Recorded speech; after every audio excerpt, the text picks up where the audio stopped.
Teles, olhei para o senhor e falei: Bill Clinton está no Brasil. Quase falei: how are you? Olha o cabelo do homem, né? Pastor Edson, um grande amigo, para chegar até mim, Jesus é o caminho e ele é o pedágio, viu?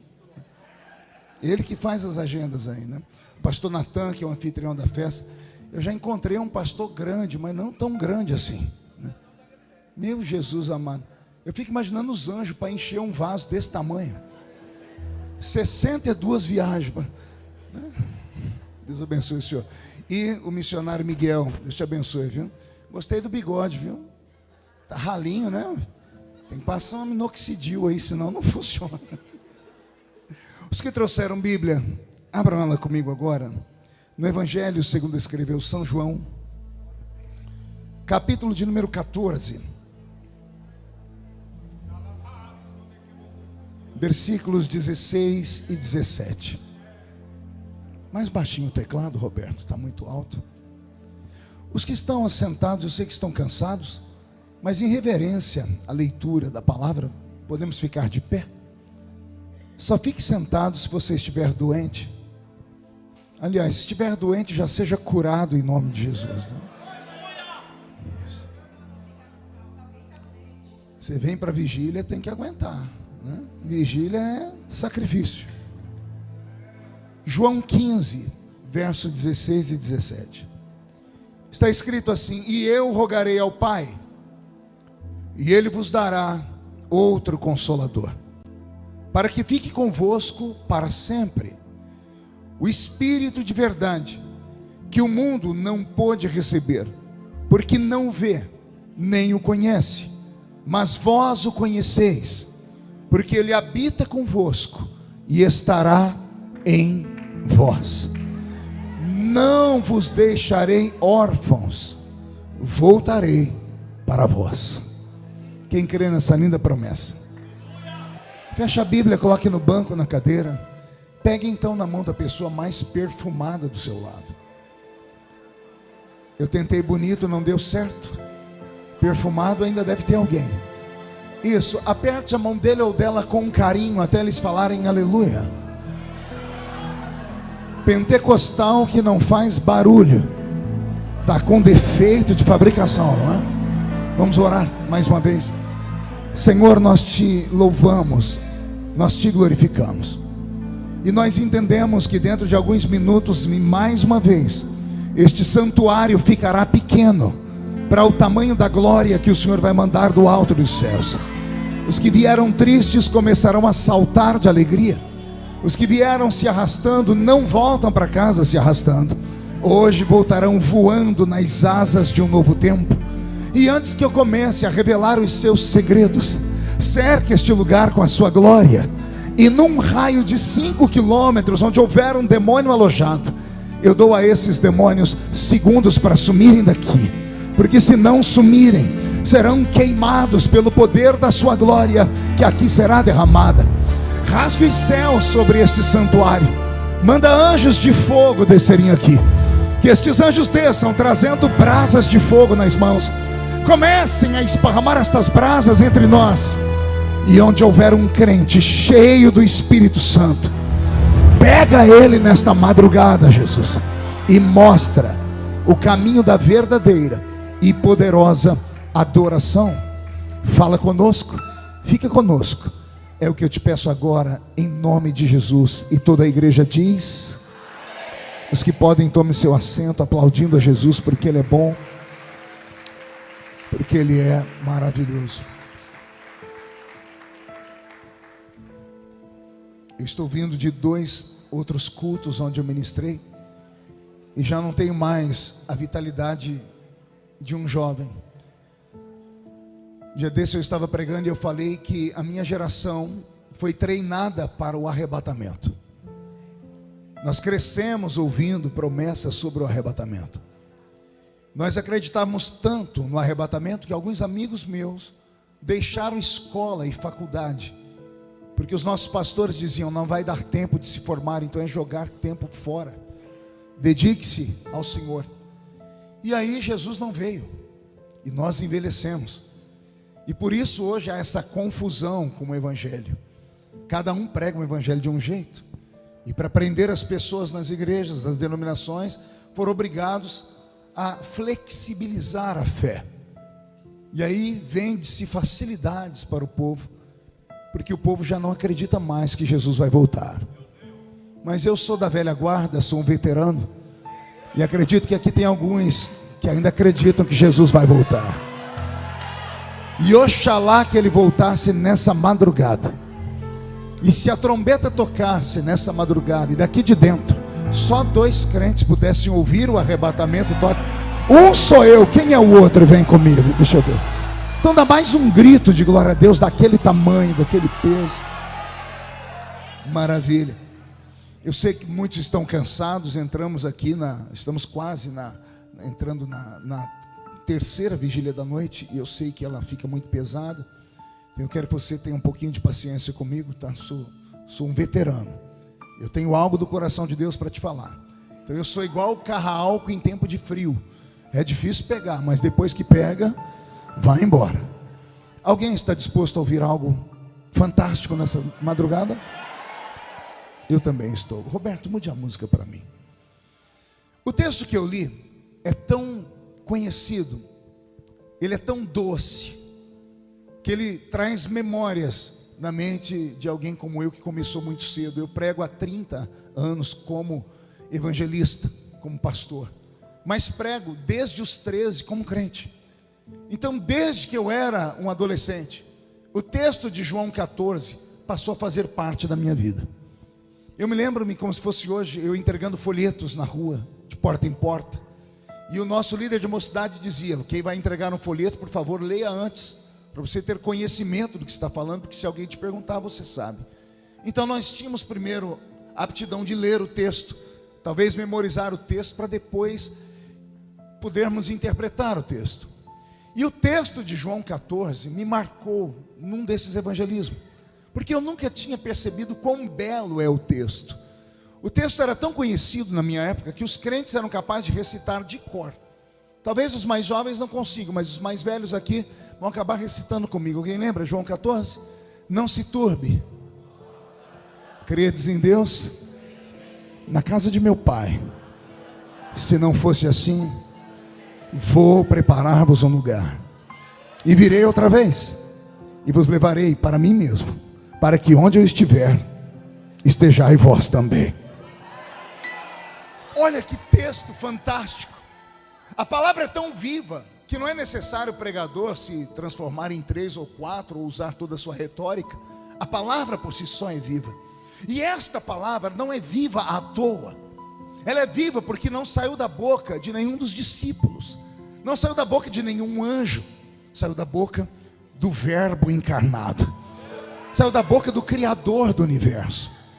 Eu estava meditando nesse texto de João 14 e eu confesso aos irmãos, eu chorei por alguns minutos, porque eu tentei imaginar as cenas. Se você quer entender os textos bíblicos, entenda da seguinte forma: ao ler, tente dar vida a eles na sua mente. Leia, mas não leia de uma vez, leia compassadamente e pare para meditar, e você vai conseguir enxergar a cena. Se a sua memória for uma memória boa, você vai acabar sentindo o perfume das flores que estavam naquele jardim, naquele exato momento. Meditando em João 14, eu me emocionei, porque eu descobri que João 14 deveria estar lá em João 21, 22, porque deveria ser o fim e não o meio do Evangelho. Nós sabemos que a Bíblia Sagrada não foi escrita em ordem cronológica, e os textos também não. Alguns textos deveriam estar antes de outros. Foram textos escritos e depois já juntados. João 14 deveria ser o fim do Evangelho de João. Pergunte por quê? Porque João 14 é um texto de despedida, é um texto final. Jesus olhou para os seus discípulos, que agora vão receber uma batuta, vão receber um diploma. Eles vão deixar de ser discípulos para serem apóstolos. E eu sei que esta igreja é uma igreja sábia, os crentes sabem o que significa a palavra discípulo. Discípulo é aluno. Quando chamamos Jesus de Rabi, ou Raboni, ou Rabi da Galileia, estamos dizendo, ele é o professor da Galileia. E o professor só fazia sentido se tivesse alunos. Erramos quando falamos que Jesus teve 12 discípulos. Na verdade, ele teve centenas de discípulos. Só lá em Lucas capítulo 10, nós vamos ver ele mandar uma comitiva de 70 discípulos. Então ele é um professor que saía caminhando por aquelas terras quentes da Palestina em busca de alunos. E houve um tempo em que centenas de alunos vinham até ele. Há um texto bíblico que nós vamos ver Jesus dando uma aula para quase 15 mil alunos, 5 mil homens, fora mulheres e crianças. A aula foi até tarde, ao ponto das pessoas ficarem com fome, não tinha comida. É lá que Jesus vai fazer o milagre da multiplicação dos pães e dos peixes. É lá que ele vai alimentar 5 mil homens, fora mulheres e crianças. Então imagine o tamanho da escola desse rabi. E as pessoas corriam atrás dele. Não era por causa daquilo que ele falava, era por causa daquilo que ele fazia. As pessoas queriam comer pão, peixe, queriam ver espetáculos, queriam ver milagres. As pessoas queriam ver revelações. As pessoas queriam ver aquele homem levantar o paralítico, dar vista ao cego, expulsar os demônios. Era um verdadeiro espetáculo. Quando ele começava a ensinar de fato, dar os seus ensinamentos, as multidões iam diminuindo, iam saindo de perto dele, ao ponto de um dia ele ficar enfurecido, olhar para os discípulos e mandar todo mundo embora, inclusive os discípulos dele, ao ponto de Pedro tomar a dor de todo mundo e falar assim: Jesus, mas se nós formos embora, para onde iremos nós? Se só tu tens palavra de vida eterna. Quando Jesus ouviu Pedro falar isso, ele entendeu que nem tudo estava perdido, que a escola que ele havia montado, nem todos queriam só espetáculos. Alguns estavam dispostos a aprender tudo que ele tinha para ensinar. E olhe, depois de 3 anos e meio, quantos anos? Coincidentemente, quase 4 anos, que é um período de uma faculdade. 3 anos e meio depois que ele montou a sua escola, que começou com centenas, foi até milhares, ele termina com 12. Somente 12 alunos terminaram o curso. Somente 12 discípulos, somente 12 alunos terminaram de estudar com ele, ficaram até o fim, fizeram os exercícios, perderam sono à noite. Vocês sabem disso. Quem já estudou aqui em escola? Você lembra no primeiro dia da sala de aula? Em qualquer série que você esteve, a sala é lotada de pessoas. No meio do ano você olha e começa a contar as cadeiras vazias. No final do ano, a grande maioria dos alunos não consegue mais estudar. Em faculdade é pior, você começa uma classe com 40, no final tem 5, 6 terminando só. Porque as pessoas não dão conta, é muito puxado, é muito trabalho, tem que ter dedicação. Quando eu fiz faculdade de teologia, eu fiz a minha faculdade lá em Orlândia, a minha primeira, na verdade em Ribeirão Preto. Nós tínhamos lá um grupo de 30 pastores, todos fazendo, e eu não era pastor, eu era o único que não era pastor, e mais uns 3 amigos apenas. E eu me lembro que quando nós tínhamos que fazer os exercícios, os trabalhos em grupo, os pastores mais velhos disseram: não, façam vocês que são mais jovens aí. E eu sempre fui louco por estudo, eu sempre li muito. E aí eu me formei junto com outros 30.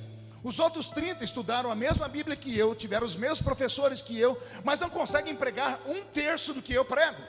Aí alguém vai falar: por quê? Ah, porque Deus olhou para o senhor? Não, porque eu me dediquei, porque eu parava para estudar, eu lia, eu fazia os exercícios. Eles não queriam, eu fazia o meu e o deles. Aí hoje todos têm o diploma pendurado na parede, mas não têm o conhecimento dentro da cabeça. Milhares de pessoas poderiam ter sido usadas pelo Senhor Jesus naquele tempo, mas apenas 12 concluíram a faculdade da fé. Até aqui tudo bem? Quem está comigo? Imagine vocês então que no capítulo 14 do Evangelho de João, o mestre, o professor está sorridente, os olhos dele estão brilhando e ele está orgulhoso, porque ele tem 12 alunos que terminaram o curso com ele. E esses 12 alunos vão se formar, vão deixar de ser alunos para serem professores também. Eles vão deixar de ser alunos para serem apóstolos. E Jesus está dando a eles seus últimos ditames. E é a forma dele dizer: agora eu já posso ir embora daqui. E causou isso uma tristeza tão profunda naqueles alunos, que Jesus foi obrigado a falar assim para eles: ei, não se turbe o vosso coração. Eu estou vendo que vocês estão tristes. Estão tristes por quê? Porque eu vou embora. Tudo na vida tem um começo e tem um fim. Eu sei que é dolorido o dia da formatura. Alguém aqui já se formou em algum curso?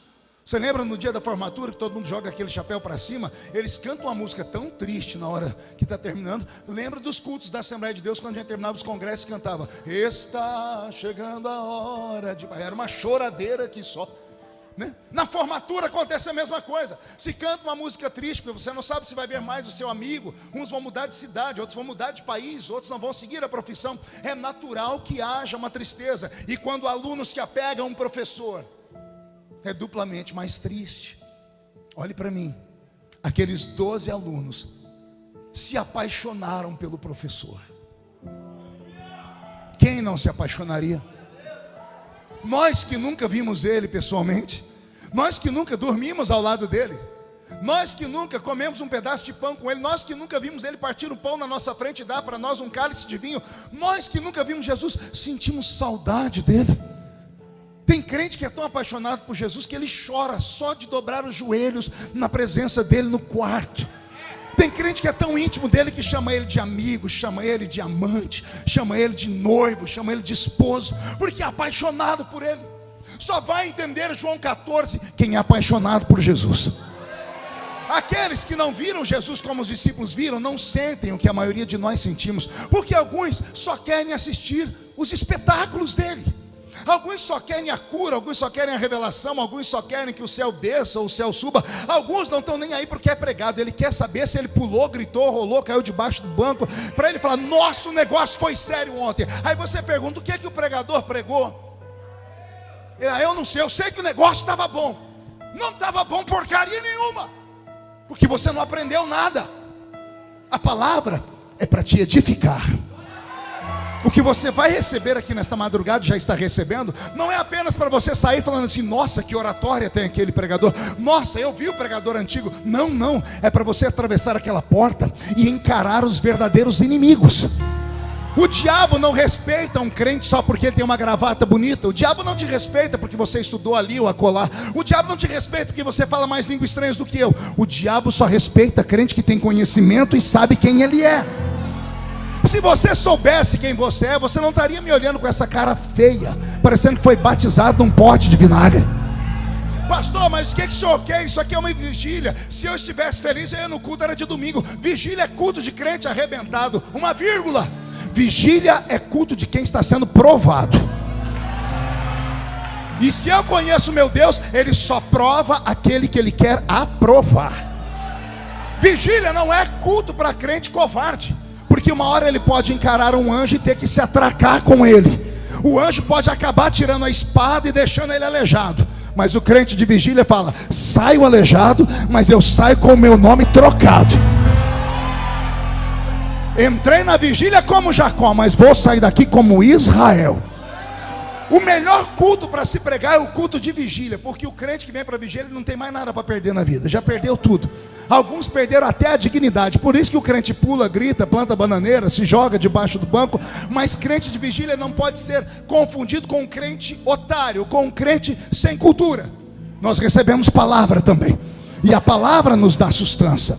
E eu profetizo que se esta palavra que eu estou pregando entrar no seu coração, quando você acordar de manhãzinha e olhar no espelho, você não vai se reconhecer mais, porque há uma promessa para aqueles que querem ir além dos sinais. Quem acredita nisso, dá só mais um grito de glória a Deus. Jesus viu que eles estavam tristes, e eu entendo. Imagine você dormir ao lado de Jesus, não uma noite, 3 anos e meio. Imagine você acordar ao lado dele. Imagine você tomar café da manhã com ele. Existem textos que a Bíblia Sagrada nos nega. A Bíblia diz que para a multidão Jesus falava em parábolas, mas para os seus ele falava coisas altas do céu que nem eles nos contaram.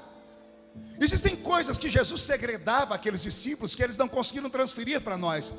Os crentes curiosos que já leram outros evangelhos, essa semana eu li o evangelho de Tomé, encontrado lá numa cópita, lá numa caverna dentro do Egito, escrito em cópita, datado do ano 2º depois de Cristo. E ali Tomé, segundo os historiadores falando que é ele contando que Jesus segredou coisas no ouvido dele em particular, que ele não podia contar para nenhum dos discípulos. Ele diz assim: se eu contar o que ele me falou ali naquele canto, vocês me apedrejariam. Então imagine você ter essas experiências com ele, e de repente ele chega perto de você e diz assim: ei, estou indo embora, agora é despedida. Você agora vai seguir o seu caminho, porque você já estudou comigo, você já se formou, a obra está cumprida. Eu posso retornar para a casa do Pai, porque eu tenho 12 xerox meu aqui na terra. Vão apertar. Eu tenho 12 seres humanos que vão parecer clones meus. Como assim, pastor? Porque o aluno aprendeu com o professor, e todo professor tem um sonho. Pergunte qual? O aluno se tornar melhor do que ele. Pastor, pega leve, o senhor vai falar heresia, porque nós estamos falando do professor que é Jesus, e ele é Deus encarnado. O senhor está falando que o professor Jesus vai gerar filhos que vão ser maiores do que ele. Não sou eu que estou falando, é Jesus que falou. Jesus olhou para ele e disse assim: vocês estão tristes por quê? Por causa dos sinais? Fiquem tranquilos, os sinais que eu faço, vocês os farão, e vocês farão sinais maiores do que aqueles que eu fiz. Falando assim por cima, superficialmente, não dá nem para entender, então vou tentar melhorar. Jesus andou pela terra e levantou paralíticos. Aí ele vem e diz para os seus discípulos: vocês farão obras maiores do que essa. Não tocou você? Jesus está na frente de uma tumba, tem um defunto há 4 dias morto, ele está podre, está cheirando mal. Ele chama o defunto, a morte vai embora, a carne apodrecida é transformada em carne nova, e o morto, ex-morto, vem saltando em vida. Aí Jesus disse: viram o que eu fiz com Lázaro? Não é nem perto do que vocês vão fazer quando eu for embora daqui. Viram os cegos que eu abri os olhos? Vocês curarão cegos também, e farão obras maiores do que essa. Só que tem uma obra que Jesus fez, que essa mexe comigo, e aí ele vai dizer que nós vamos fazer obras maiores do que a dele. Pergunte qual? Jesus perdoou pecados. Ah não, isso era para ter te arrancado da cadeira. Como assim, pastor? Não há um milagre maior. Bruxos podem levantar paralítico, feiticeiros podem abrir olhos dos cegos. Alguém lembra dos mistérios que aconteciam lá no Egito? Quando Moisés fazia uma praga, vinham os magos e faziam pragas idênticas. Bruxos podem fazer milagres, mas perdoar pecado? Vou falar de novo. Qualquer milagre pode ser fabricado pela ciência. Dia desse eu assisti uma cirurgia que eu me emocionei. Um brasileiro detectou dentro do útero da mãe que o bebê ia nascer paralítico por causa de um desvio em uma vértebra. Ele queria um aparelho, microscópio. Ele pediu: podem abrir a barriga da mulher, tirem o útero inteiro, com aparelho microscópio, com 2 pinças. Ele enfiou dentro da bolsa onde estava o bebê. Ele foi na coluna do bebê e ele restaurou o osso. Ele tirou, colocou o útero dentro da barriga da mãe, costurou e disse: o seu filho vai andar. A ciência faz esses milagres, mas perdoar pecados? Só tem um grupo que perdoa pecados: comedores de arroz e feijão. Pior, gente que peca 24 horas por dia, mas que quando dobra os joelhos, o sangue de Jesus os cobre, os perdoa. E se eles estenderem a mão e perdoar pecados, os pecados são perdoados. Você ainda não entendeu o que eu disse. Eu não estou pregando para homens e mulheres normais. Eu estou pregando aqui para os apóstolos desta geração. Eu estou pregando aqui para homens e mulheres que vêm da linhagem de Pedro, Tiago, João, Tomé, André, Felipe, Bartolomeu. Eu estou pregando para homens e mulheres que receberam a mesma autoridade. Pastor, se eu recebi a mesma autoridade, por que eu não a vejo? Você não a vê porque você não se enxerga. Você pensa que você é só o filho do Zé Mané da esquina, ou filho da dona Lúcia lá da padaria. Você esquece que você nasceu 2 vezes, criatura. Na primeira vez você herdou as características do seu pai e da sua mãe, mas quando você nasceu de novo, você herdou características do seu pai do céu. Ou seja, onde a sua mão tocar, o Senhor pode curar. Onde a planta do seu pé pisar, o Senhor pode te dar por herança. E se tem algum crente maluco que acredita nisso, agora não dá um grito não, dá um berro de glória a Deus aqui nesta vigília.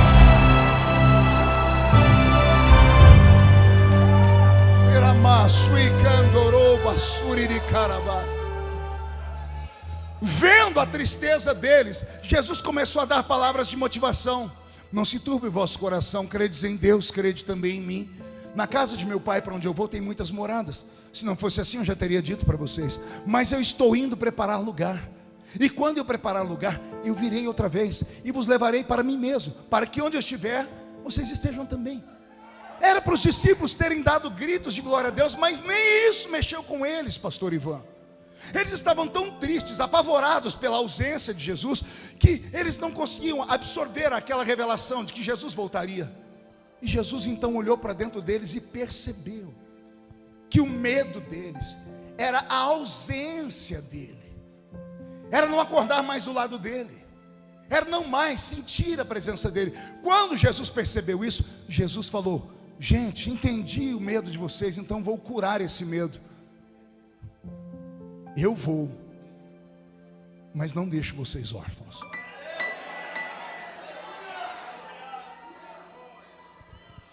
Quando eu chegar lá na casa do meu pai, eu rogarei a ele, e ele vos dará um outro consolador.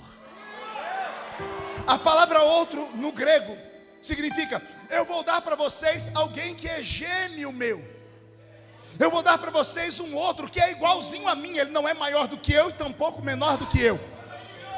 Eu não deixo vocês órfãos. Eu vos enviarei um outro consolador, para que ele fique convosco. Escutem, não é só enquanto eu não estiver aqui, é para sempre. E os discípulos não perguntaram com a boca, mas perguntaram com a mente: quem é esse? E Jesus diz: o Espírito de verdade. Ele não diz um Espírito da verdade, ele diz um Espírito de verdade. Porque já haviam outros espíritos insuflando aqueles homens daquele tempo, espíritos malignos, espíritos maus, falsos espíritos. Jesus diz: o que eu vou mandar, ele é real.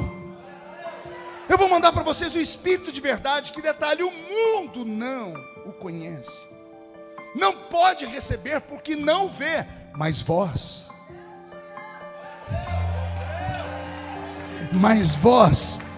o conheceis. E aí Jesus faz duas promessas. Primeiro, porque ele habita convosco, e se tudo der certo, ele vai habitar em vocês. Vou falar de novo. Primeiro ele disse: ele vai habitar com vocês. E se tudo der certo, se vocês conseguirem conquistá-lo e mantiver com ele a intimidade que mantém comigo, ele vai deixar de estar com vocês, e ele vai vir morar dentro de vocês.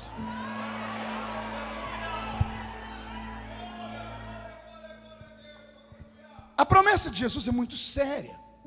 Ele está dizendo que uma das manifestações de Deus, que é o Espírito Santo, ao chegar na terra, primeiro iria caminhar com os discípulos, iria andar ao lado deles. Para quê? Para perceber se eles o amariam de verdade, se o respeitariam. E se eles atingissem um nível de intimidade com eles, esse Espírito deixaria de andar ao lado deles para andar dentro deles. Eles seriam o veículo do Espírito Santo na terra. Queridos, será que eu sou a única pessoa que nos últimos anos tem percebido que os milagres desapareceram? Será que aqui eu tenho alguém nesta vigília que foi testemunha ocular, assistiu pessoas nos cultos serem arrebatados, e a igreja inteira ficar sentada esperando a criatura voltar? E a criatura voltava 3, 4 da manhã, e a igreja tinha pessoas ainda esperando. E o pastor marcava um culto especial só para a pessoa contar para nós o que ela viu do outro lado. Será que eu sou o único crente que já há meses não escuto alguém interpretar uma língua estranha? Será que eu sou o único crente que tenho percebido que os nossos cultos perderam a essência? Alguém diz: pastor, olha o avivamento, é multidão de madrugada, é multidão na rua, é multidão ali. Será que isto é avivamento? Quem disse que avivamento é quantidade? Avivamento é qualidade. É fácil juntar pessoas. Se você tiver uma boa propaganda, se a sua igreja tiver um bom apelo, se tiver algum agitador de águas convidado, se você trouxer alguém famoso para estar na sua igreja, a sua igreja vai lotar de pessoas. Só que essas pessoas não permanecem nunca, não param na igreja. As pessoas ficam pulando de igreja e trocando de igreja como se troca de roupa. Elas ficam em busca da igreja que tem a melhor propaganda, que tem o melhor milagre, o melhor sinal. Ao menor momento em que ela se sentir num ambiente que não tem o que ela quer, ela sai da igreja e vai para outra. E lá naquela outra, se ela não encontrar, ela pula para outra. E daqui a pouco ela pula para outra. E quando ela vê que não achou em nenhuma, ela abre uma igreja para ela. Porque no Brasil é mais fácil abrir igreja do que abrir boteco. E as pessoas pensam que o problema está na igreja. E o problema não está na igreja, o problema está dentro dela. Ela deveria ser o veículo de Deus, mas o veículo de Deus não conseguiu entrar dentro dela ainda. O Espírito Santo não conseguiu ficar ao lado dela. Pastor, isso é mentira, o Espírito Santo está dentro de mim, sim. Não está. É uma mentira. E eu te provo. O Espírito é santo. Ele não consegue olhar as coisas que você olha no seu celular.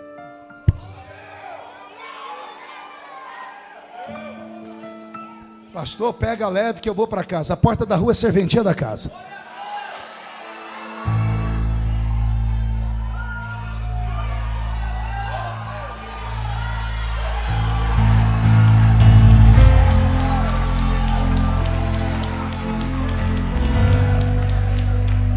Doutrina na vigília, pastor? Não, doutrina você escuta na sua igreja. Eu vim falar de uma coisa pior que doutrina: vergonha na cara. Vergonha na cara. O Espírito Santo não pode estar dentro de você. Pergunte por quê. Ele não pode entrar onde você entra. Ele não pode te acompanhar até aquele lugar que você vai. Você está me entendendo ou não? Ou o Espírito é santo ou ele não é nada. Se o Espírito Santo habita dentro de mim, quer dizer que ele mora dentro de mim. Se ele mora dentro de mim, ele não pode colocar os olhos em pornografia. Ele não pode cobiçar a mulher do próximo. Ele não pode cobiçar o marido da próxima. Ele não pode deixar de pagar as contas. Ele não pode ser um pecador desenfreado. Ele não pode ser um cachaceiro. Ele não pode ser um drogado. Ele não pode ser isso ou aquilo. E coloque a nomenclatura que você quiser. Estamos mentindo. Quer uma prova? Marcha para Jesus em São Paulo. 3 milhões de crentes marchando. Jornal Nacional, William Bonner dizendo: Marcha para Jesus reúne 3 milhões de crentes que marcham cantando. É lindo isso. Mas seria mais lindo se William Bonner colocasse uma vírgula e falasse: 3 milhões marcharam e um cego viu quando eles oraram. Um só estava bom. Eles marcharam e oraram, e um paralítico deixou a sua cadeira de rodas. Ou se tivesse assim: eles marcharam com 3 milhões e houve conversões de verdade. Não há. É apenas um monte de gente que com saudade do carnaval, já que não pode pular carnaval, vamos pular para Jesus. Com direito a fitinha na testa, purpurina no rosto, camisa amarrada aqui, menino em cima da cacunda do rapaz e coisas mais. Pastor, o senhor é muito quadrado. É melhor ser quadrado que redondo. Solta uma bola redonda, não tem quem segure ela. Joga um quadrado para você ver se você arrasta ele. Pastor, por que o senhor está falando isso? Porque Jesus está voltando. E ele não vem buscar um Zé Povinho. Ele não vem buscar esses crentes mais moderninhos que acham que Jesus é açougueiro, porque diz que Jesus só quer o coração dele. Não, Jesus está satisfeito com o meu coração. Se Jesus quisesse só o seu coração, ele só tinha feito esse aparelho que pulsa sangue. Ele não tinha feito o rosto, nem perna, nem braço. Não, pastor, pega leve. Não pega o leve, porque o toque da trombeta é iminente. Vou recitar o que está escrito no livro do profeta Ezequiel, capítulo 33, verso 3, que ninguém nunca mais pregou. É mister que vem a espada. E se eu falar para você: fale ao povo que vem a espada, e você não falar, profeta, o povo morrerá pelo fio da espada, mas o sangue deles eu vou requerer das suas mãos. Será que você não percebe que estamos na iminência dos últimos dias? Será que quando você vê a Rússia e a Ucrânia a ponto de uma terceira guerra mundial ser começada, isso não te assusta? Não te assusta Joe Biden, presidente da nação mais poderosa do mundo, ao invés de estar do lado de alguma coisa ou ficar neutro, optar por um lado, escolher o paísinho chamado Ucrânia? Você não percebe uma superpotência americana achando ou caçando confusão com a superpotência russa? Você leu os jornais essa semana? Quando o Putin, lá da Rússia, ele disse que vai deixar de assinar o tratado que protege as pessoas contra o armamento atômico, dizendo que ninguém mais vai lá ver como é que estão as bombas atômicas dele. Será que ninguém percebe que é um cheiro de volta de Cristo? Será que a pandemia não te assustou? Será que 3 anos ficando dentro de casa não mexeu com a sua cabeça? E alguém vai dizer: pastor, a pandemia acabou com a minha igreja. Não, a pandemia purificou a sua igreja. Como assim, pastor? Eu não estou falando de quem morreu, não, estou falando de quem ficou vivo. Não, pastor, a pandemia fez os crentes desviar. Nunca. A pandemia só revelou os desviados. Foi isso que aconteceu. Ela revelou os desviados, aqueles que já estavam com o pezinho lá no mundo, o crente Raimundo, aqueles que gostam de assistir o culto aqui, assistindo aqui pela live, comendo pipoca, tomando guaraná ou uma cachaça mesmo, de olho aqui, de olho no Big Brother ali, de olho aqui, de olho na Juma Marruada ali, de olho aqui, de olho na Netflix ali, de olho aqui e no outro celular vendo uma moça pelada, vendo pornografia. É isso que as pessoas querem. Eles querem o evangelho do jeito deles. E eu vou falar aqui o que eu falei na minha igreja domingo no culto de Santa Ceia. As leis estabelecidas podem ser as mais loucas do mundo. Há uma lei no estado de Kentucky, nos Estados Unidos da América, que proíbe todos os habitantes do estado de passarem um ano inteiro sem tomar pelo menos um banho. Se a pessoa ficar o ano inteiro sem tomar banho, ela é multada. Alguém pode rir disso? Tem uma outra lei num outro estado que... no estado, em Chicago, é uma lei municipal da cidade de Chicago. Você é proibido de comer comida em ambiente pegando fogo. Se está pegando fogo, quem é que vai ficar comendo lá? É lei estabelecida. Depois digita no Google as 25 leis mais malucas do mundo, e você vai ver, em todos os países tem uma lei que é absurda. Aí alguém diz: isso aí é uma lei maluca, eu não vou obedecer isso. Lei não se discute. Aprenda: lei não se discute, se obedece. Todo mundo falando do Alexandre Moraes, e todo mundo me batendo: por que o senhor não fala nada? Eu falei: porque não tem o que fazer. Ele é o patrono da lei. Ele criou. Pode ser a lei mais absurda do mundo, mas é lei. Lei tem que ser cumprida. Eu conheci soldados, amigos, policiais de Brasília que foram obrigados a prender irmãos nossos lá. Eles prenderam as pessoas chorando. Não queriam prender, mas é lei. Pode ser a lei mais maluca. Eu, por exemplo, tenho uma moto, eu tenho uma Fireblade 900 cilindrada. Tem 6 anos que eu não sento nela. Pergunte por quê. Criaram a lei para usar capacete. E eu tenho problema com o meu cabelo. Porque não é você, bocó. Botar o capacete aqui, quando tiro a cabeça, eu fico parecendo um gadareno. O cabelo fica... Ri não, que tem uns aqui que é pior que eu, tá? Por causa disso, eu tinha 2 opções: dirigir a minha moto, pilotar ela sem capacete, e ia dando certo até dar errado, até a polícia me parar, me multar, me prender, e pontos na carteira e tudo mais. Ou a opção de não usar mais a moto. A moto está lá, empoeirada, não uso mais ela. Porque existe uma lei. Eu não concordo com a lei. A cabeça é minha. Se eu cair, bater e morrer, a culpa é minha, não é de mais ninguém. É um direito meu. Mas o Estado disse que não, que eu sou obrigado a usar o capacete. Lei não se discute, se cumpre. Não me interessa o que você acha do que a Bíblia diz sobre adultério. Não me interessa do que você, garoto, diz: não, mas o que tem eu ficar com a garota? O que tem eu dormir com ela? Isso aí da Bíblia é coisa antiga, é coisa passada. Fale o que quiser, é lei. É uma lei estabelecida. Deus não vai te obrigar a respeitar essa lei, só que você vai ser punido. Porque quem obedece à lei não é punido. Quem não obedece à lei é por ela punido. Você vai ter prisão eterna. O inferno é real, e o fogo dele vai começar a queimar os seus pés. Pastor Marco, pega leve, eu estou com medo. É bom ter medo mesmo. É bom você voltar a ter temor, porque você não tem mais temor a nada e a ninguém. Você diz que é dono do seu próprio nariz, não aceita que ninguém mais lhe corrija ou te mostre algum tipo de verdade. Você entrou nesse ritmo moderno, nesse mundo maluco, relativizando tudo. Não, pastor, isso aí depende do ponto de vista. Por causa dessa porcaria de ponto de vista das pessoas terem da Bíblia, um dia desse eu vi um dos maiores pregadores do meu tempo pegar o texto da mulher samaritana, quando Jesus diz que rios de água viva jorrariam dela. Eu tenho vergonha de falar para vocês o que o pregador falou. Eu tenho vergonha Digita lá na internet depois o que é que o pregador falou sobre o jorrar água de dentro da mulher. Pregador de fama, de peso, de nome. Loucuras, tudo em nome do relativismo. As pessoas, eu não concordo, o problema é seu. Jesus está voltando. Tem gente que acha que comanda o avivamento. Eles não leram João 3:8. O vento assopra onde quer. O vento está soprando lá nos Estados Unidos agora. Não é em uma igreja, é em uma capela. Qual a diferença, pastor? Igrejas são denominacionais. Aquela capela não é denominacional porque fica dentro de uma universidade. 5 alunos entraram lá dentro.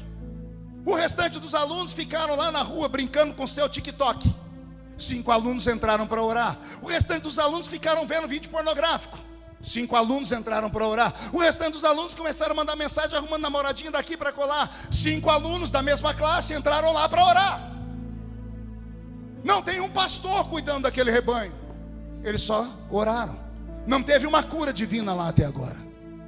Mas já são quase 300 horas de oração. As pessoas estão tomando aviões e indo para lá, para voltar para Jesus, para dobrar o joelho e falar: eu quero me reconciliar com o Senhor. Aí, aqui no Brasil, os crentes que têm a língua maior do que a minha gravata já estão debatendo. Mas não teve nenhum batismo com o Espírito Santo. Mas não teve. Olha a capacidade do brasileiro. Julgar o que está acontecendo do outro lado. Ele acha que ela é juiz de causas espirituais. Ninguém aqui é juiz de causa nenhuma. Somos réus que fomos perdoados pelo sangue dele. E fomos preparados apenas para 2 coisas: nos santificarmos nesta vida e aguardar o toque da trombeta para irmos morar no céu. Sobre esta vida, o texto bíblico é claro: aquele que espera em Cristo somente nesta vida é o mais miserável de todos os pecadores. Quer que eu traduza? Se você veio essa vigília só para ouvir uma revelação, você é o mais miserável de todos. Se veio aqui para receber uma cura, você é o mais miserável de todos. Se veio aqui para ter a sua vida financeira ressarcida, você veio no lugar errado. Nós não devemos nos ajuntar para isso. Isso são consequências do amor e da bondade divina. Devemos atravessar aquela porta, guardar os nossos pés e adorarmos ao Senhor na beleza da sua santidade. As pessoas me perguntam: pastor, por que o senhor acha que não há mais cura, batismo com o Espírito Santo no culto? Eu sempre digo: é fácil. Dá uma olhadinha no seu lado esquerdo agora aí. Estende o olho até a outra ponta. Faz isso, esquerdo. Olhe para a direita agora. Consegue olhar para trás? Eu não vou olhar, porque senão eu entrego. Tem 2 casazinhos ali atrás, que além de ficarem se abraçando, trocando beijinhos no rosto, fazendo carícias e conversando, só Deus sabe o que o rapaz está falando para a garota. Talvez está dizendo: assim que terminar tem um motel aqui do lado para a gente ir. Talvez se terminar, eu não sei o que é. Eu só sei que aqui não é lugar para isso. A rua é lugar para isso. Aqui não é lugar para você ficar mascando essa desgraça desse chiclete. Aqui não é lugar para você ficar andando parecendo que sentou em cima de um formigueiro. Isso aqui é um ajuntamento de pessoas que acreditam que Jesus está presente, que precisam da adoração, que precisam de um toque. Você quer avivamento? O avivamento pode começar agora, porque ele disse: ele estará convosco.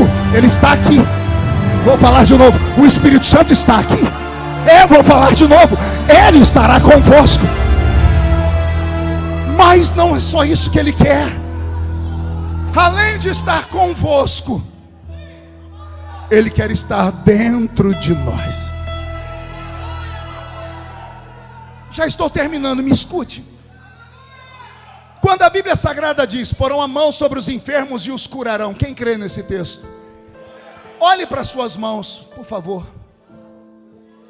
O que é que você vê? Tem alguma mágica aí na sua mão? Tem faíscas? Tem azeite? Está caindo algum pozinho dourado? Tem isso aí? Não tem? Você acha que é essa sua mão aí que cura? Quando a Bíblia diz: porão, onde a planta do seu pé pisar, eu te dou por herança. Lembra a última vez que você viu o seu pé? O que é que você lembra dele? Joanete, frieira, chulé, unha encravada e outras coisitas más. Você acha que esse pé chulezento toma posse de algum lugar? Tem um mistério aqui. Pergunte: como, pastor? Vem cá, missionário. Me ajude aqui. Fique aqui do meu lado. Coloque a sua mão esquerda na minha cintura, sua mão direita em cima da minha mão direita. Feche os dedos. Pé direito para frente. Vamos tentar uma marcha sincronizada. Vamos andar.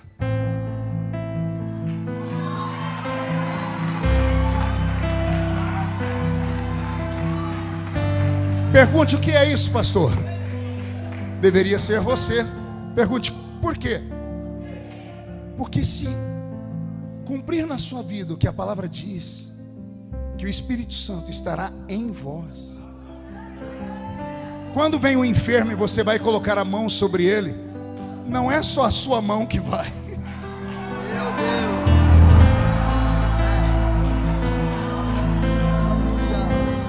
Entendeu ou não? Não é a sua mão que cura, porque você não tem o poder de restaurar nem de criar nada. Mas o que está dentro de você, Ele cura, Ele restaura, Ele faz do nada.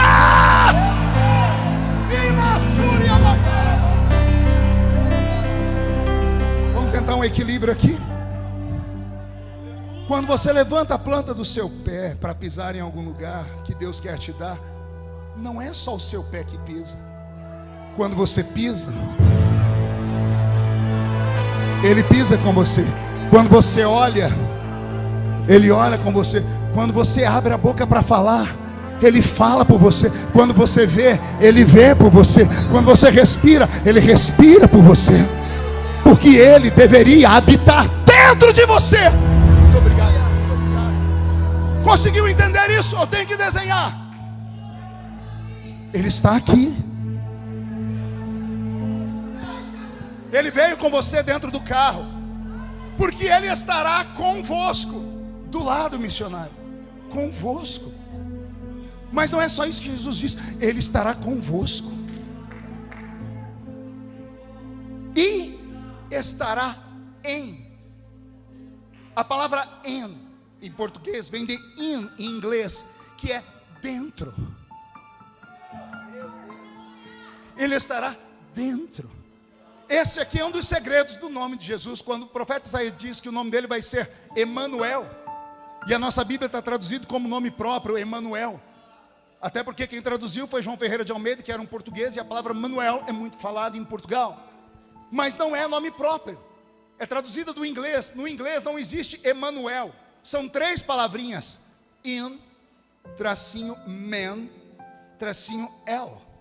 In, man, el. In, dentro. Man, homem.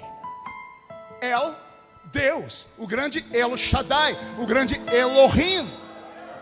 Então olha o que Isaías está dizendo, que quando Jesus viesse à terra, Ele não seria Deus conosco, porque Deus conosco é Deus do nosso lado. No original é Deus estaria dentro dele. Por que é que Jesus curava? Porque o Espírito Santo estava dentro dele. Porque quando Ele tocava, os olhos eram fabricados a partir do barro, e o cego enxergava, porque o Espírito Santo estava dentro dele. Nós não fazemos mais milagres, porque Ele não está em nós. Ele está conosco. Como Ele está com você, Ele vai com você até onde dá. Quando Ele vê que você vai para um lugar que não pode, Ele não entra, entra você sozinho. Ele está vendo lá o seu TikTok, as coisinhas engraçadas. Eu assisto com a minha netinha todo dia as coisinhas engraçadas. Mas se você começa, você percebeu que o seu celular ele é inteligente? Se você parar mais de 10, 15 segundos em uma imagem de uma mulher nua, de um homem bonito, ou de qualquer coisa, o próprio TikTok vai começar a mandar tudo isso para dentro do seu celular. Já pensou se a sua mulher resolve hoje pegar, não precisa ser seu WhatsApp não, é só pegar o seu TikTok. É só para ela olhar as coisas que você fica colocando os seus olhos. Ou nós acertamos o prumo, ou nós colocamos a nossa vida no altar, ou tudo vai acabar. Um homem de paletó, de terno e gravata, pregando, da minha geração, um veterano como eu, Ezequiel, já não atraímos mais pessoas. As pessoas são atraídas pregadores novos, que nem querem ser chamados de pregadores porque têm vergonha. Eles querem ser coaches. E eles pregam aquelas mensagenzinhas assim, fofinhas, de perninha cruzada, olhando para você dizendo assim: não importa o que você fez no verão passado, Jesus te ama. Não importa se você dormiu com 853 homens, não importa se o seu sobrenome é Jezabel, não importa se você é um gatuno, não importa. O que importa é o momento, e o momento é que Ele te ama, porque você é perfeitinho. As pessoas pagam para ouvir. Geração milênio, uma geração que não consegue ouvir mais do que 20 minutos de mensagem. Participei de seminários agora, Ezequiel. Já estão treinando pregadores para pregarem mensagens que tenham no máximo 20 minutos, porque a geração nova não tem paciência para ouvir uma mensagem de 20 minutos. Ele diz que pregar mais que 20 minutos as pessoas saem correndo, param de assistir porque perde a atenção. Perde a atenção quando não tem a graça de Deus. Eu prego há 30 anos, nunca perdi uma plateia e já preguei 6 horas sem parar. Não é o que eu vou fazer aqui hoje, senão você fica perturbado. Mas já preguei, porque o que atrai as pessoas é a presença invisível do Espírito Santo. Ei, Ele não quer que você saia por aquela porta do jeito que você entrou. O que te trouxe na vigília? Problemas, pastor. Vamos definir o que é problema. Problema na vida do crente é falta de comunhão com o Espírito Santo. Não, pastor, meu problema é financeiro. É um reflexo. Não, meu problema é no casamento. É reflexo. São pecinhas do quebra-cabeça da vida que Deus esconde para ver se você sai procurando. É Deus mandando Saul procurar a jumenta para encontrar a unção de rei. O pai achou que tinha perdido jumenta e Deus queria encontrar um rei. Então Ele une o útil ao agradável. Todos os problemas da vida do crente, a sua origem é na comunhão com o Espírito Santo. Se tiver com o Espírito Santo, o filho pode estar morto no segundo andar da casa. Alguém pergunta como vai, a criatura responde: vai tudo bem. Vou falar de novo. Pode ser o problema que for, vai tudo bem, porque a presença dele está dentro de você. Eu termino dizendo que o Espírito Santo está triste. Paulo disse: não entristeçais o Espírito. Ele não é uma coisa. Ele não é vento, não é água, nem azeite, nem fogo. Isso são símbolos dele. O que essas coisas fazem, ele faz. A água limpa, o Espírito Santo limpa. O fogo purifica, o Espírito Santo purifica. O azeite separa, o Espírito Santo separa. O vento propaga, o Espírito Santo propaga. Mas ele não é vento. Nós tratamos ele como se fosse uma coisa, como se fosse algo. Eu lembro quando eu era mais ignorante, alguém perguntava: por que você grita e dá aqueles pulos? Aí eu falava: tem uma coisa que me pega. Uma vez um amigo meu que não era crente me viu pregar, ele perguntou o que era. Eu falei: é uma coisa que me pega. Ele disse: é encosto? Já viram missionário quando Deus está para tomar ele? Eu sou um admirador do ministério dele. Tem um homem, ele brinca muito, mas quando Deus toma ele começa a fazer umas coisas esquisitas assim. Você acha que é dele isso? Já viram o apóstolo Agenor Duque, quando Deus toma ele para cura? O Agenor fica assim: o que é aquilo, pastor? O que é aquilo? É uma coisa que pegou ele? Eu chamava de coisa, mas não é coisa. Eu dizia que era alguém, ou que era algo, mas não era algo. Eu descobri que era alguém. Tem alguém dentro de mim. Tem alguém dentro de você, missionário. Tem alguém dentro de vocês, meninos. Por isso vocês pregam e o céu desce. Não somos nós, é Ele. Porque falar bonito qualquer político fala. Eu quero ver fazer o céu descer. É Ele. Você pode não acreditar, mas o Espírito Santo está com saudade de você. Saudades de orar com você. Saudades de participar com você. Se não houver pentecostais que conheçam e ensinem, nós vamos terminar os anos com o nome de pentecostais, sem nenhuma ação de Pentecoste no nosso meio. Pastor, isso é impossível. Impossível, leia a Bíblia. Atos 2, o Espírito Santo desce, todo mundo faz milagres. Atos 19 para 20, 20 anos depois, cada capítulo de Atos dos Apóstolos é um ano. 20 anos depois, Paulo chegou numa cidade, encontrou 12 crentes e fez uma perguntinha para eles: vocês conhecem o Espírito Santo? Alguém lembra a resposta? Nós nunca nem ouvimos falar que existe o Espírito Santo. Oh, mas vocês são crentes como? Somos batizados nas águas. Batismo de João. 20 anos depois, cessou a manifestação do Espírito. Quando Paulo escreve a carta aos Coríntios, é uma carta de memórias, porque a igreja de Corinto se perdeu depois de 20 anos que Paulo fundou aquela igreja e foi embora. A igreja cresceu demais, perderam a unção do Espírito, entrou muita cultura humana e começaram a pisar no pescoço dos profetas. Começaram a expulsar os crentes que eram do manto, do mistério. Terminou como uma igreja formalista. A igreja formalista começou a aceitar pecados, e um deles não tinha nem nome entre os ímpios. Paulo escreveu a carta para eles dizendo: é sabido que há entre vós um tipo de pecado que nem o ímpio comete. Tem gente aí dormindo com a mulher do seu pai. Já leram isso na Bíblia ou não? Capítulo 5 da primeira carta aos Coríntios. Pastor, mas o filho dormir com a mãe é incesto. O filho não era filho da mulher. O pai era viúvo ou divorciado, arrumou uma mulher, ia trabalhar, o filho ia dormir com ela. Detalhe, a igreja sabia. Detalhe, ninguém fazia nada. Eu sou curioso, levei 15 anos para descobrir, rascunhando e buscando em livros de outros idiomas. Sabe o que eu descobri?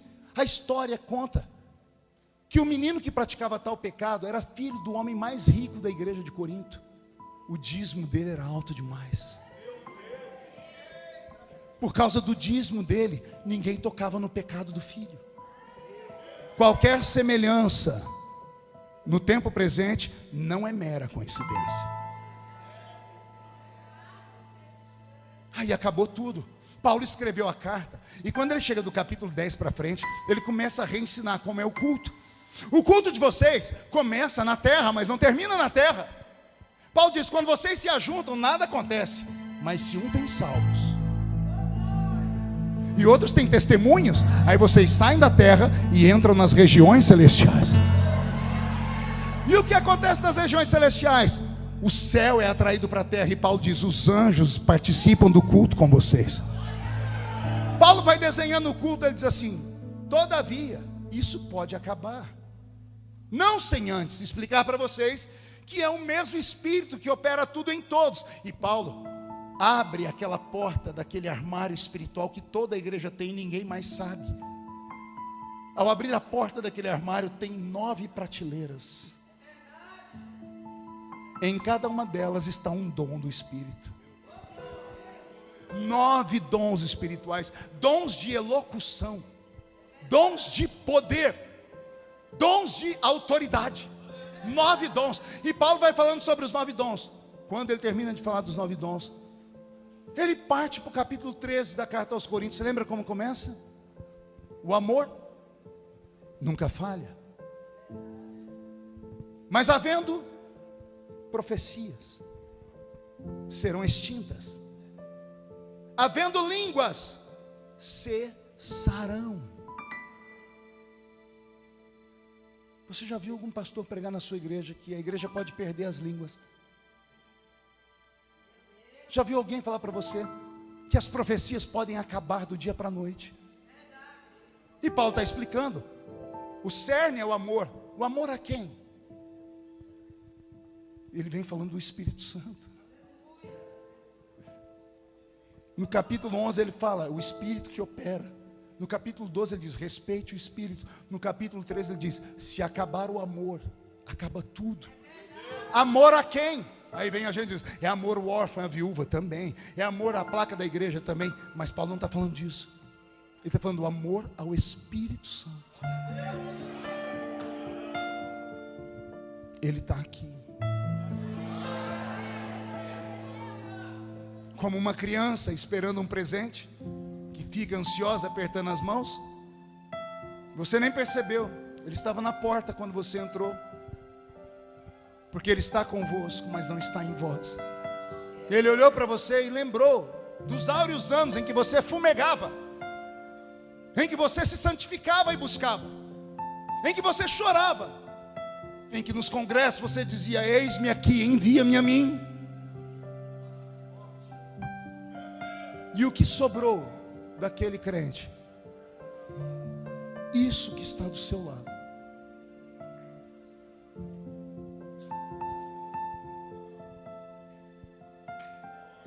Jesus estava em Cafarnaum, e eu termino aqui.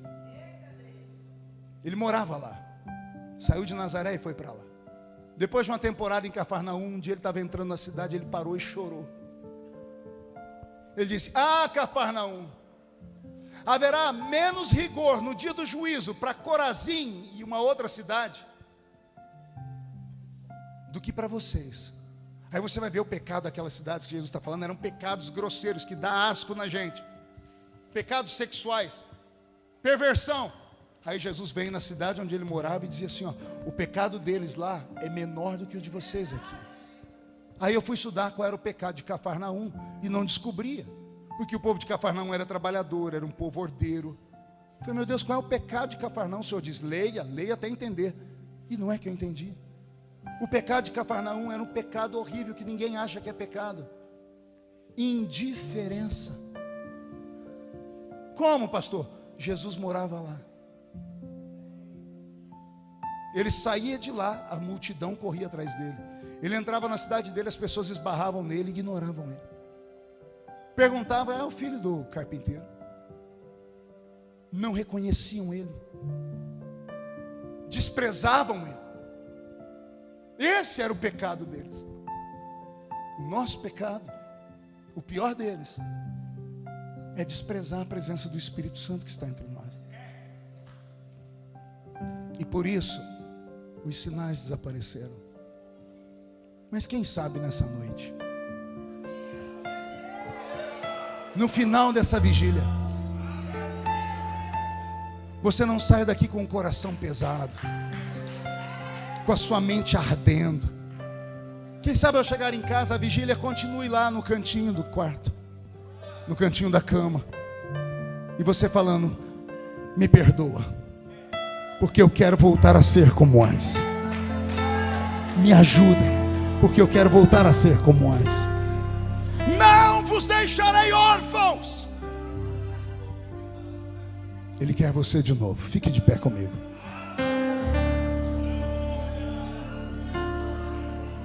Feche os olhos.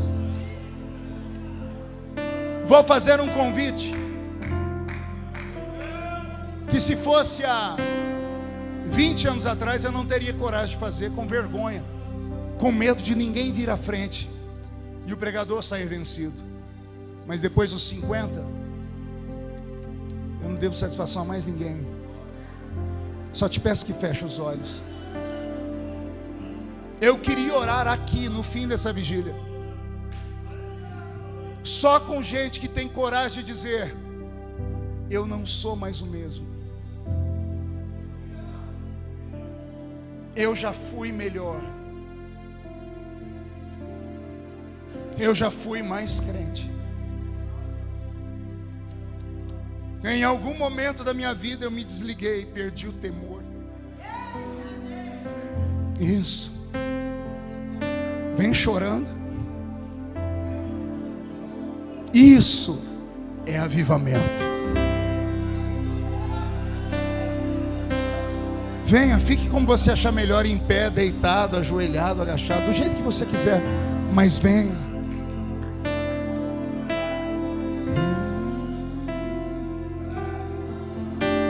Vem.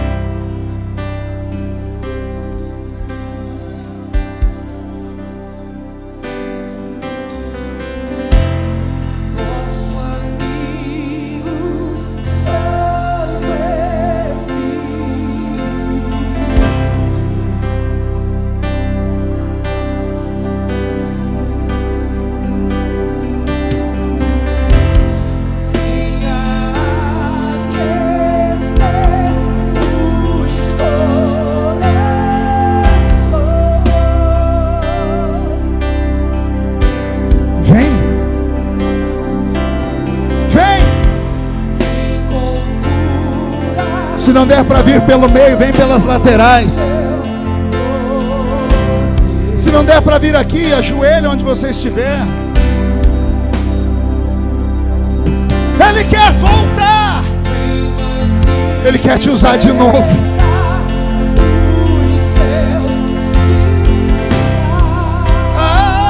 Eu estou sentindo Ele aqui, ó.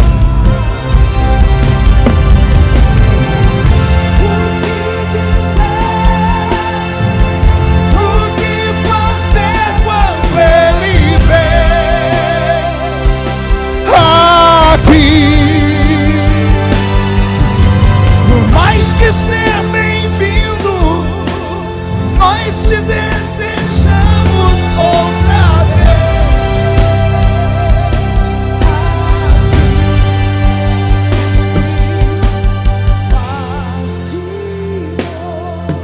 Isso é uma oração. Faz de novo. Faz acontecer o batismo com o Espírito Santo de novo. Faz os profetas profetizarem de novo. Faz os pregadores pregarem com autoridade e coragem de novo. Faz a igreja ser santa de novo. Faz! Faz de novo! Faz de novo! Faz de novo!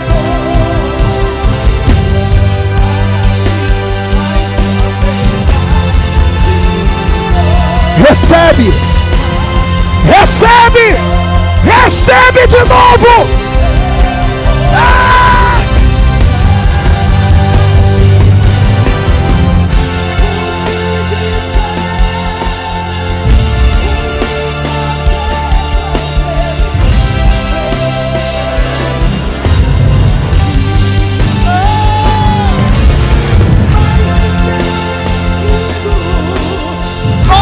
Desejamos outra vez.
Como profeta de Deus desta madrugada,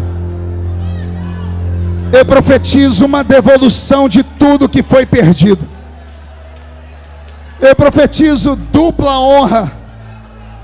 E eu profetizo uma autoridade que você jamais sonhou. Eu profetizo que o Espírito Santo habita dentro de você.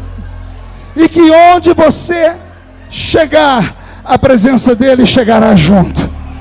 Vai haver um avivamento em São Paulo. Vai haver um avivamento no Brasil. Aviva a sua obra.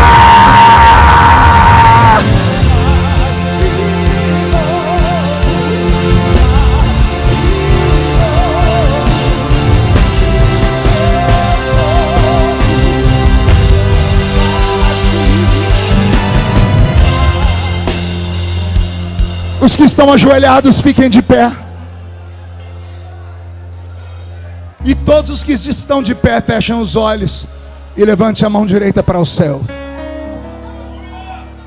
E diga comigo, em nome de Jesus: todos os demônios que cegaram os meus olhos, que roubaram a minha fé, que me transformaram em alguém estranho, que apagaram a minha chama o meu fervor e a minha chamada.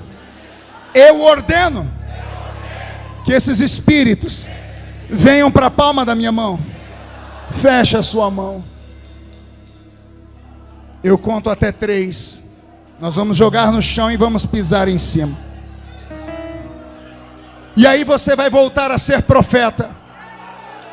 E você vai abraçar pelo menos 3 pessoas. Vai sair do seu lugar, desse lugar de conforto. Vai andar por esse ambiente. E vai dizer a 3 pessoas pelo menos. Vai falar para eles: o Espírito Santo estava perto de você. Agora ele está dentro de você. Porque Jesus vem buscar uma igreja viva e avivada. E o diabo vai sofrer, porque o rugido do leão da tribo de Judá ainda será a nossa trombeta. Você nunca mais será o mesmo. 1,5. Sua família sentirá orgulho de você de novo. 2. Quem viver verá para ver o que Deus fará na sua vida depois desta vigília. 2,5. São Paulo será abalado por este avivamento. 3. Jogue no chão, pise em cima.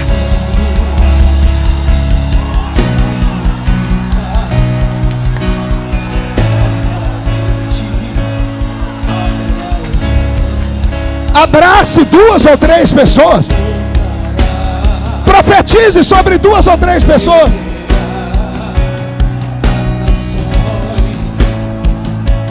Em amor, e ruja um leão, e que a terra estremeça diante da majestade de Jesus.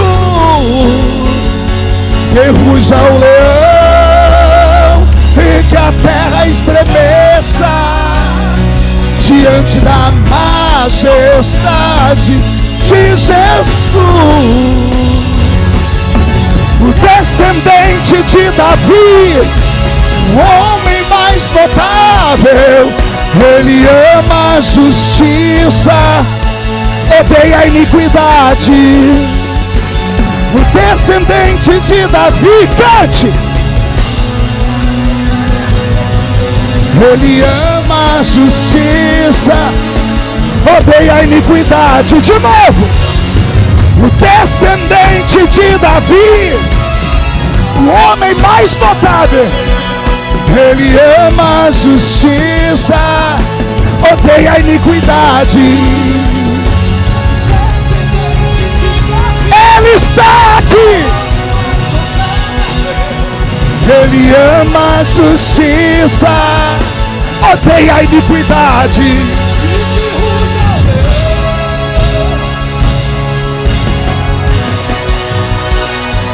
Diante da majestade de Jesus. Mais alto. Que ruja o leão, e que a terra estremeça diante da majestade de Jesus. De novo. Que ruja o leão, e que a terra estremeça diante da majestade de Jesus.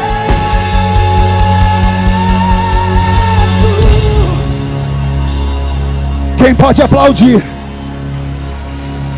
Quem pode aplaudir e gritar?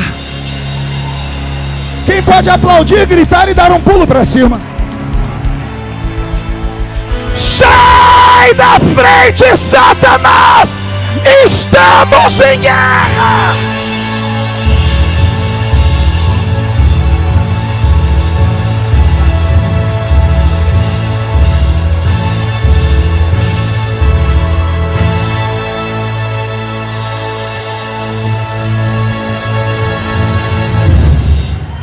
Amém?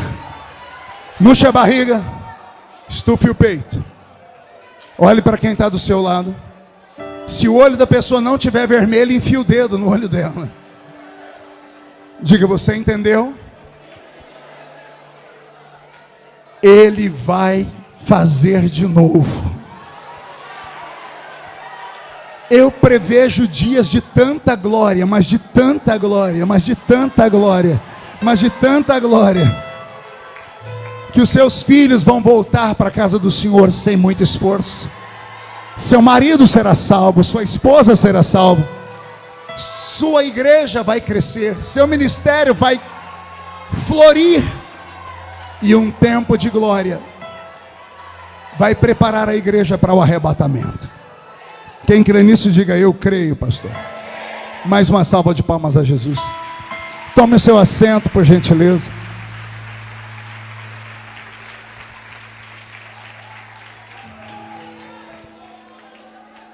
Valeu a pena? Posso voltar em outra vigília? Se o missionário assim achar, eu virei. Tem algo diferente no ar. Antes de devolver o microfone a ele, eu vi aqui ele fazendo os desafios, e eu fico muito triste quando eu leio no rosto das pessoas a dúvida. E eu acho que só quem vive o milagre pode falar do milagre. Os irmãos que conhecem a minha história sabem de onde eu vim. Os irmãos sabem que eu fui cortador de cana, apanhei laranja, algodão, café, engraxate. Está aqui o pastor Ivan, que conhece a minha cidade. Ele trabalhava comigo quando ele mandou colocar a minha caixinha de engraxar numa redoma de vidro. Está lá até hoje. Eu só conheci a prosperidade de Deus como sendo parte da bênção daqueles que iam de herdar a salvação quando eu comecei a parar para ouvir profetas de verdade. Quem aqui está desempregado? Deixa eu ver. Muita gente. Quem não tem casa própria?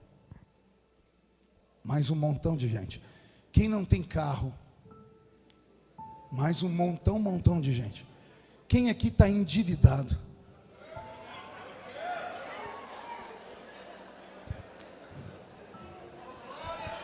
Crente é tudo doido. Fala que está endividado e cai na gargalhada. Era para estar chorando. Olhe para mim. Você acredita que eu sou um homem de Deus? Você acredita que eu fui escolhido? Onde eu coloco a minha mão, meu Deus traz prosperidade. Em todos os lugares que Deus me colocou, eu fui destaque. Quer seja no púlpito, quer seja na escola, quer seja na política, quer seja entre os pregadores do meu país. Por quê? Não é porque sou melhor do que ninguém, não é isso. É porque existem pessoas que Deus olha e revela para eles os seus segredos, como diz a Bíblia. Para terminar essa vigília, muitas pessoas que estão aqui perderam a chance de ser abençoadas. E eu queria, com muita humildade, pedir para que você que não fez nada nesta noite, a não ser vir receber, que você tenha sensibilidade, diante de deixar esta vigília, deixar pelo menos uma semente de gratidão. Ninguém pagou nada para entrar por aquela porta, pagaram ou não? Sério, ninguém pagou nada. Ouvir os melhores músicos, os melhores cantores, ouvir os mais ungidos pregadores, vimos milagres acontecer, e tudo isso de graça. E você não teve coragem de deixar uma semente no altar. Aí você diz: ah, pastor, eu não tenho nada, eu não tenho casa, não tenho carro, não tenho nada, não acredito em mais nada. Talvez seja por isso que Deus não te visite. Existe uma frase de Albert Einstein, que eu fiz ela de cabeceira de cama. Eu acordo todo dia e repito ela. O homem ou a mulher que faz a mesma coisa todo dia, esperando um resultado diferente, é louco. Entendeu ou não? Você faz a mesma coisa todo dia e fica esperando ter um resultado diferente? É loucura, é impossível. Para ter algo diferente, um resultado diferente, você tem que fazer algo diferente. Sim ou não? Eu vivi uma vida na igreja onde eu pregava, cantava, orava, mas eu não tinha dinheiro para cuidar dos meus dentes, não tinha dinheiro para comprar roupa, não tinha dinheiro para comprar uma lingerie para minha esposa. Eu já pregava no Brasil inteiro, e todos os meus ternos eram doados, porque eu só ganhava, eu era como o Mar Morto, eu só recebia. Os irmãos falavam, eu estou sentindo de te dar, eu dizia, eu estou sentindo de receber, dê logo. Eu nunca tinha repartido nada com ninguém, nunca. Porque eu fui ensinado dentro de uma cultura miserável que o crente tem que ser pobre, pobreza é sinônimo de santidade. Me ensinaram a ser um crente franciscano. Quando Deus abriu a minha mente, irmãos, escute, a minha vida deu um salto sem tamanho. A minha vida saltou assim da água para o vinho. Hoje eu sustento dezenas de famílias. Minha família tem do bom e do melhor. Não nos falta nada. Estamos construindo 2 igrejas simultaneamente na minha cidadezinha de Orlândia, lá onde eu nasci, 42 mil habitantes. Deus tem provido tudo. Tudo porque eu aprendi que quando eu recebo uma bênção num culto como esse, eu não posso voltar para casa só dizendo, Deus me deu e eu não deixei nada. Não importa que se é uma moedinha, não gosto de leilão, não importa se é R$1, R$5, R$10, mas você não pode sair da igreja sem deixar algo no altar, a não ser que você não tenha nada mesmo. Pastor, eu vim de carona. Até você não tem desculpa, porque você pode muito bem pedir emprestado para o seu irmão do lado. Me empreste, porque depois eu te devolvo. Você acredita que eu sou um homem de Deus? Abra a sua mão direita. Coloque na palma da sua mão direita a sua maior necessidade nesta madrugada. O que é? É a casa, o carro, o emprego, seu escritório que não tem clientes, sua loja que não entra ninguém para comprar? É o seu casamento? São seus filhos que não conseguem ir para a faculdade, na universidade? Feche na sua mão essa necessidade e coloque no coração. Feche os olhos. Só eu vou orar. Senhor, eu oro pelos meus irmãos para que a mesma fé que está em mim os visite agora. Eu não queria, Senhor, que eles fizessem por obrigação, ou que fizessem por barganha. Eu queria muito que os seus filhos tivessem esse entendimento que eu tenho hoje, de repartir. Nessas mãos que eles estão segurando agora, Pai, invisível, é claro, mas eles seguram ali, num ato profético, a maior necessidade deles. E a maior necessidade deles não se resolve com uma porta de emprego. Porque uma casa custa milhões, um carro custa centenas de milhares de reais, faculdade dos filhos custa uma fortuna. Então eles precisam de uma intervenção divina.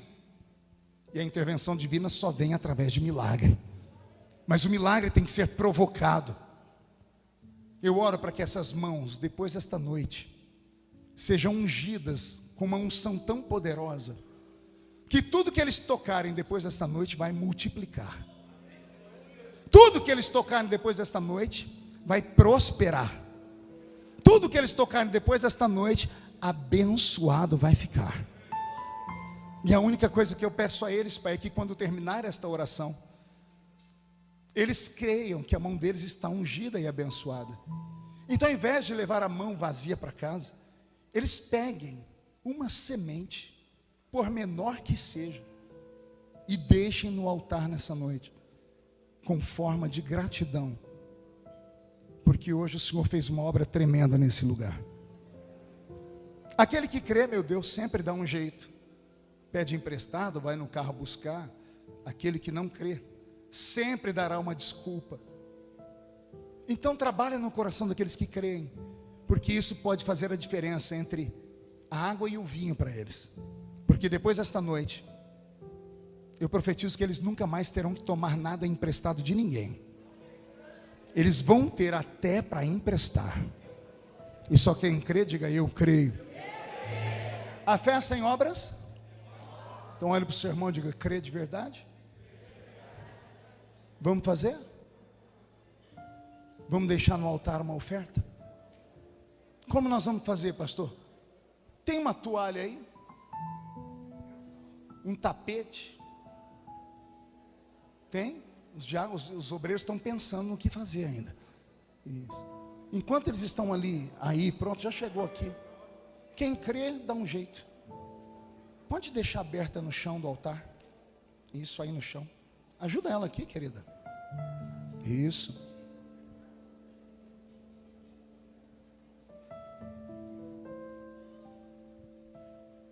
Você crê? Pegue a sua semente. Não traz ainda não, tá? Só pegue a semente. Pode ficar, a senhora já está vindo, tudo bem. Mas só não coloca. Pega a sua semente, fique de pé com ela.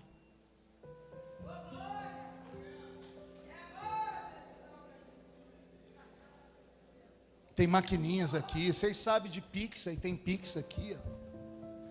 Cada um faz aquilo que está no coração. Eu santifico esta semente. Em nome do Pai, do Filho e do Espírito Santo. E na próxima vigília que eu voltar aqui, eu vou ouvir testemunhos do que Deus está fazendo agora, no final da vigília. Amém? Traga a semente aqui, ou procure as máquinas, ou faz aí no Pix. Mas faz com o coração aberto. E se puder fazer com a boca aberta, melhor ainda. Dando glória a Deus e aleluia. Pode cantar, Roberto.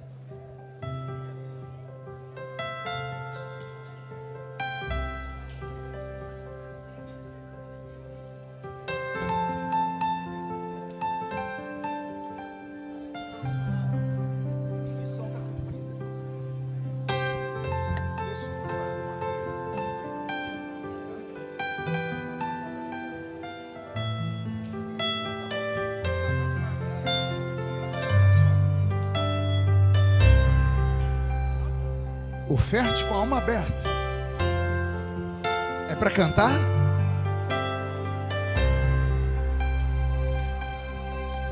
Além do rio azul,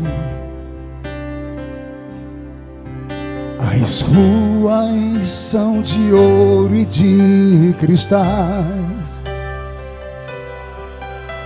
Ali tudo é vida, ali tudo é paz. Nunca mais tristeza e dor.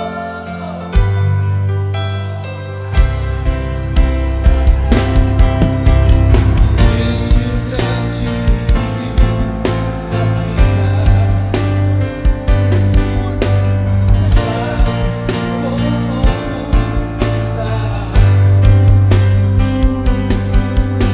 verei a face do meu mestre querido. Não haverá mais noite ali. Não haverá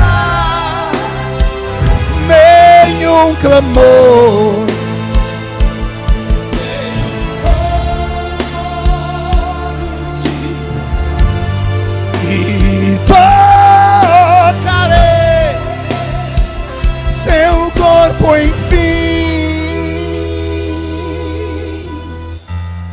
As nações andarão na sua luz, e as portas jamais se fecharão. A cidade é de ouro puro,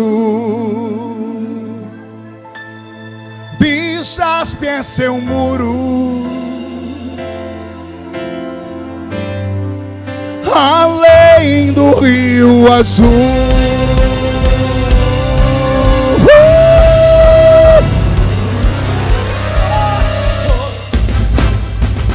tristeza. Nunca mais, nunca mais, morte, choro, tristeza e dor. Cadê a igreja? Nunca mais, nunca mais, nunca mais. Morte, choro, tristeza e dor nunca mais.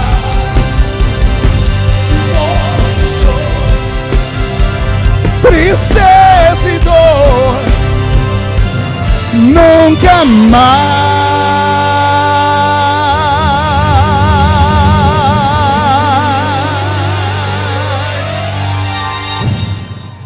Além do rio azul,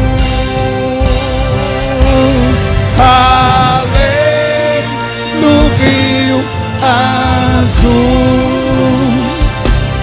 além do rio azul.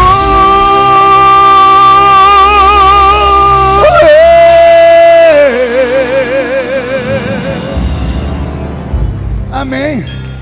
Quem pode aplaudir a Jesus, faça. Quem louva a Deus pela vida do pastor Marco Feliciano, dá um glória misturado com aleluia. Você pode aplaudir a Jesus pela vida do servo de Deus?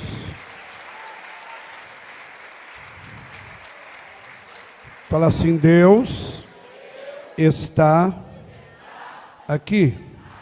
Levanta as duas mãos para os céus. Fala assim: Deus está aqui. Meus amados, daqui uns 40 minutinhos, o mais tardar, você vai para a sua casa. Eu gostaria que ninguém fosse embora ainda. Espera mais uma meia horinha e você vai sair para a sua casa. Daqui a pouco os ônibus já estão funcionando. Que hora começa a funcionar os ônibus? Agora? Então não tem um porquê vocês saírem agora. Amém?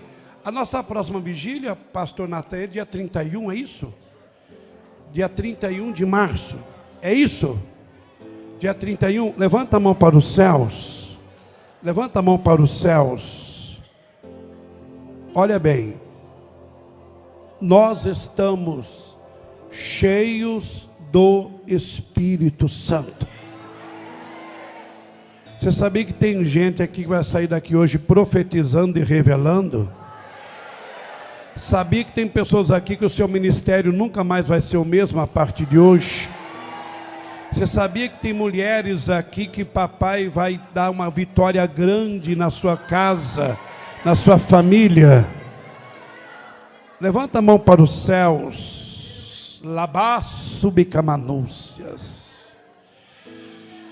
Alá-se me canta lamanúcias.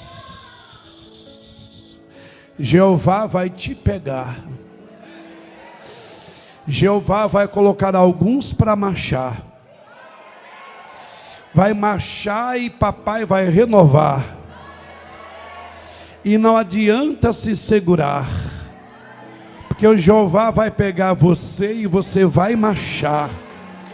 Alabatuque meniz, você vai revelar. Ei, papai vai soprar. Eu estou dizendo que papai vai soprar alguns nomes que estão neste lugar. O teu ministério nunca mais será o mesmo a partir dessa madrugada. Não, só quem acredita me levanta a sua mão e me dá o sinal pentecostal. Vai, vai, vai, vai, vai. Isaías, vem louvar a Deus. O Isaías louva a Deus e eu volto com os mistérios ainda aqui. Não sai. Oh, aleluia. Paz do Senhor Jesus, igreja. Paz do Senhor Jesus, igreja. Olha para esse irmão e diga para ele: ainda tem unção neste lugar. Tu quer receber? Não. Diga assim para ele: ainda tem unção neste lugar. Tu quer receber? Então é só levantar a mão e dar glória, aleluia, porque Jesus já está neste lugar. E aonde ele passeia a cura, aonde ele passeia a milagre, enquanto você está aqui, ele está fazendo por você. Então adora este Deus. Se põe de pé, vamos louvar ao Senhor Jesus. Aleluia. Eu te convido a sentir mais ainda a presença dele neste lugar. Oh, aleluia, Jesus. Você que sabe, cante comigo esse louvor.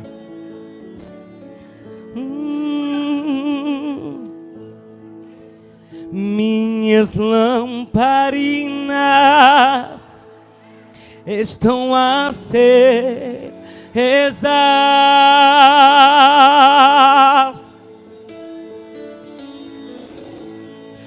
Só estou esperando o barulho dos teus passos em direção à porta. É só bater que eu vou abrir pra você entrar. É só bater que eu vou abrir pra você. Diga. Entrar. Toda a igreja diz, vai. Eu já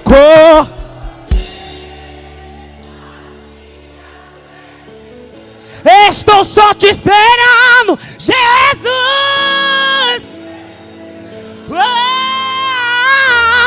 vamos dançar, Maranata. Ele é Massuri, queremos Maranata.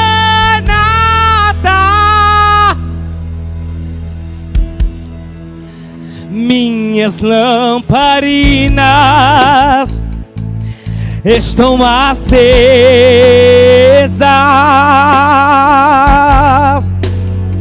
Diga pro Senhor Jesus, só estou esperando o barulho dos seus passos em direção à porta. É só bater, diga, é só bater que eu vou abrir pra você. Levante a mão pro céu e diga, é só bater, é só bater. Ela massúbia, vou abrir pra você entrar.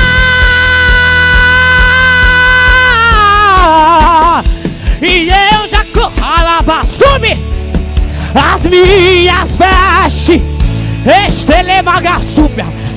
Estou só te esperando, bem. Vamos dançar, marcha, Maranata.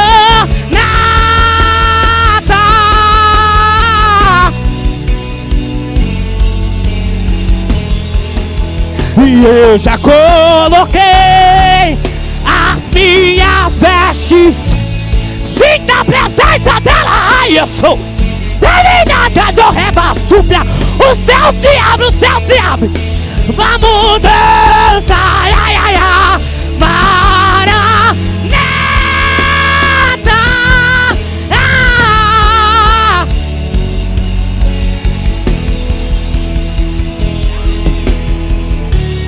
É mandaca, súbia. Pega na mão que tá perto de você, pega na mão dele aí. Levante a mão desse irmão aí. Levante a mão desse irmão, pega na mão dele e diga assim, começa a receber. Começa a receber, porque o céu tem muito mais pra ti. O céu tem muito mais pra ti. É hoje, é hoje, é hoje, é hoje, é hoje, é hoje. Abre a boca e adora. Vai, vai, seja cheio, seja cheio, seja cheia, seja renovo. Ele bateu ré. Minha súbia, tem fogo nos olhos. Eu não imaginava que ai, meu noivo esperado. Eu abro a minha casa. Pode morar aqui. Tem fogo que era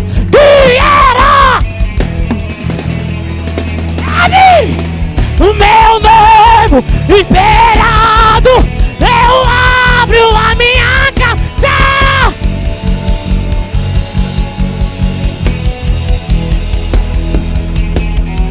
Tem fogo nos olhos. Eu não imaginava que assim, diga, meu noivo. Bagaçúbia, pode morar aqui. Levante a mão. Tem fogo nos olhos, eu não. Que era lindo assim, que era lindo assim.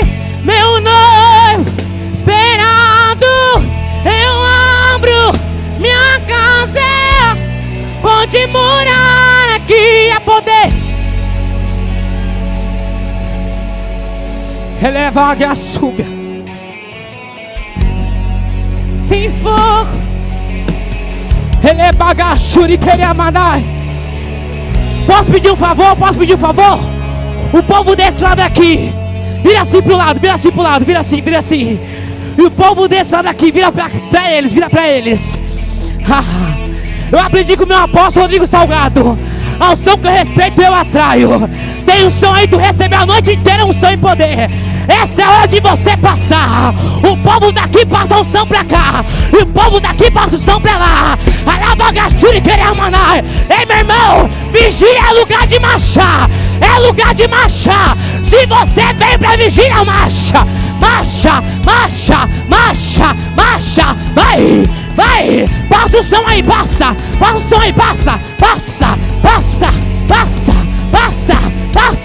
No barulho da bateria, demônio pode retirada.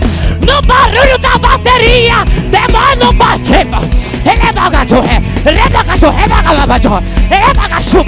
É no teclado, Maia, vai. Curou. Chegou.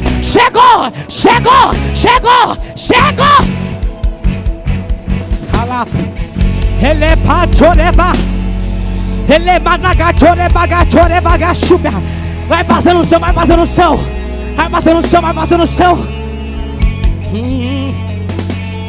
Apalebaço. Elena, subi. Telementa rama. Elemento que managa subi queremana. Ei. Lebajo reba. Helena gato de la bagachuri queremana. Deus está curando pessoas hoje aqui. Deus está salvando pessoas hoje aqui. É hoje. Ele é managachou. Ele é magaçúpia. Ele é tequemagaçúpia. Ele é chibinaga, chobinabada. Ele é baixo de vaso de que. Eu ouço o barulho lá, gaçúria mandar. Deus está fazendo. Ele é bagaçou. Peça para ele te encher agora. Os instrumentos param, mas a unção continua. Ele é bagaço de querer manar. Do que você é movido pelo instrumento, pela unção de Deus. Essa é a hora de passar. Ele é bagaço de querer manar.